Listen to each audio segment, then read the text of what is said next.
The sum of two natural numbers is 8 and their product is 15, find the numbers. Basically हमारे पास कहा गया है कि दो नेचुरल नंबर्स हैं, उनका सम क्या दे रखा है, सम दे रखा है 8 और साथ में उनका जो प्रोडक्ट दे रखा है वो कितना दे रखा है, वो दे रखा है हमारे पास 15। अब मान लेते हैं कि let the numbers be x and y, ये दे रखा है। अब देखिए अगर हम देखें तो यहाँ पर x प्लस वाई की वैल्यू कितनी रहेगी, 8 रहेगी, और साथ ही में x इंटू वाई की वैल्यू कितनी रहेगी, 15 रहेगी। अब देखिए हम ऐसा बोल सकते हैं यहाँ से कि y इज इक्वल टू कितना रहेगा, 8 माइनस एक्स। अब ये जो y की वैल्यू है वो हम इस इक्वेशन में रिप्लेस कर सकते हैं, तो ये कितना आ जाएगा, ये आ जाएगा x into 8 minus x is equal to 15। So यहाँ से आ जाएगा x into 8 which is 8x, x into x कितना आ गया, x square is equal to 15। ये पूरा पार्ट राइट साइड पे चला जाएगा तो ये कितना आ जाएगा, 0 is equal to x square, इधर गया तो एक्स स्क्वायर आ जाएगा, ये कितना हो गया, ये आ जाएगा माइनस का 8x और ये कितना था, प्लस का 15। सो बेसिकली हम ऐसा बोल सकते हैं ना कि यहाँ पर हमारे पास इक्वेशन क्या बनकर आई, x square minus 8x plus 15 is equal to 0। इतना क्लियर है। अब हमें करना क्या है कि हमें इस पार्ट को स्प्लिट करना है। इस नंबर को स्प्लिट कैसे करना है, ऐसे दो नंबर्स में स्प्लिट करना है जिनका सम क्या होना चाहिए, सम होना चाहिए माइनस का 8, लेकिन साथ में जो प्रोडक्ट है वो क्या होना चाहिए, वो प्रोडक्ट होना चाहिए 15। इतना क्लियर है।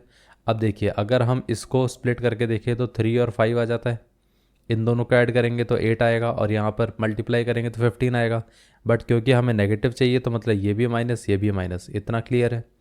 तो हम ऐसा लिख सकते हैं कि ये माइनस का 3x होगा और ये माइनस का 5x होगा, और ये कितना आ जाएगा, प्लस का 15, और ये कितना आ जाएगा, एक्स स्क्वायर। अब देखिए यहाँ से हम क्या कर सकते हैं, x कॉमन ले सकते हैं, तो बचेगा क्या, x माइनस का 3। इसमें से हम क्या कर सकते हैं, माइनस का 5 कॉमन ले सकते हैं, तो यहाँ पे क्या बचेगा, x माइनस का 3 इज इक्वल टू 0। अब x माइनस 3 दोनों में से कॉमन लिया जा सकता है, तो यहाँ पे बचेगा x और ये कितना बचेगा, माइनस का 5 इज इक्वल टू 0। अब देखिए अगर x की वैल्यू, ये वाला पार्ट अगर 0 के साथ इक्वेट किया तो x की वैल्यू कितनी आएगी, 3 आएगी, और ये वाला पार्ट अगर 0 के साथ इक्वेट किया तो x की वैल्यू कितनी आएगी, 5 आएगी। अब देखिए अगर x की वैल्यू 3 रहेगी तो y कितना होता है, 8 माइनस एक्स, तो मतलब y कितना आ जाएगा, 8 माइनस 3 विच इज़ 5। इतना क्लियर है। इसी तरीके से अगर x की वैल्यू 5 रही तो y कितना आ जाएगा, 8 माइनस 5 विच इज़ 3। तो मतलब ये है कि अगर एक नंबर हमारे पास 3 रहेगा तो दूसरा 5 रहेगा, एक 5 रहेगा तो दूसरा 3 रहेगा। ऑल दो मतलब ओवरऑल अगर देखा जाए तो दोनों केसेस में हम ये बोल सकते हैं कि दो नंबर्स क्या है हमारे पास, 3 और 5। सो हम यहाँ पर बोल देंगे hence the required numbers are